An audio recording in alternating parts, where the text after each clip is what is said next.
भाई पाकिस्तान बड़ा खुश नजर आ रहा है आजकल क्योंकि शहबाज शरीफ को जो है एक एटीएम कार्ड मिल गया है। अब ये एटीएम कार्ड क्या है? तो एटीएम कार्ड है सऊदी अरब। जी हां, पाकिस्तान और सऊदी अरब के बीच में आपस में एक डिफेंस डील हो गई है और इस डिफेंस डील के मायने ये है कि यदि दोनों देशों में से किसी भी देश पर कोई तीसरा कंट्री आक्रमण करता है तो यह माना जाएगा कि यह आक्रमण दोनों ही देशों पर है। तो ऐसी स्थिति में जहां पर पाकिस्तान की बल्ले बल्ले हो गई है और इस्लामिक कंट्रीज के बीच में पाकिस्तान की एकदम तूती बोलने लग गई है, क्योंकि मुस्लिम वर्ल्ड के बीच में केवल पाकिस्तान ही एकमात्र ऐसा देश है जिसके पास परमाणु हथियार हैं। और जब से इजराइल ने कतर पर हमला किया है, सारा की सारा अरब वर्ल्ड जो है डरा हुआ है, बेचैन है, क्योंकि अब उन्हें इस बात का अच्छी तरह से आभास हो चुका है कि यदि इजराइल किसी भी अरब कंट्री पर हमला करेगा तो अमेरिका उन्हें बचाने नहीं आएगा। और इस बात की जानकारी होने के बाद, अच्छी तरह से महसूस होने के बाद में सारा के सारा अरब वर्ल्ड काफी बेचैन है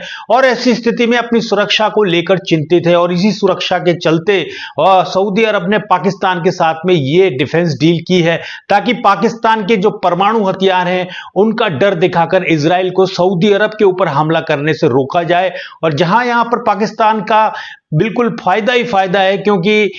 सऊदी अरब के पास पैसे की कमी नहीं है और सऊदी अरब को पाकिस्तान के परमाणु हथियारों की सुरक्षा चाहिए, तो यहां पर दोनों का ही फायदा है। और साथ ही साथ अब अरब वर्ल्ड के चाइना के नजदीकी बढ़ने की भी संभावनाएं हैं, क्योंकि चाइना और पाकिस्तान की गलबैयों से सारी दुनिया परिचित है। तो ऐसी स्थिति में इस बात की संभावनाएं भी जताई जा रही हैं कि हो सकता है अरब की दुनिया जो है चीन के नजदीक पहुंच जाए और ऐसी स्थिति में चीन का और ताकत हासिल करना भी यहां पर बेहद लाजमी नजर आ रहा है। और दूसरी तरफ ये सऊदी अरब और पाकिस्तान की डील भारत के लिए बड़ी चिंता और मुश्किल का सबब बनती जा रही है, क्योंकि भारत अब इस स्थिति में इन फ्यूचर कभी ऑपरेशन सिंदूर जैसा कोई हमला करने की स्थिति में नहीं होगा, क्योंकि अगर ये एग्रीमेंट है और साथ में यदि सऊदी अरब पाकिस्तान के फेवर में उतर आता है तो आप सभी जानते हैं कि भारत के लाखों लोग सऊदी अरेबिया में रोजगार के लिए मौजूद है। तो ये भारत के लिए एक बड़ी विकट स्थिति होगी, क्योंकि भारत के सऊदी अरब के साथ ठीक ठाक रिलेशन थे,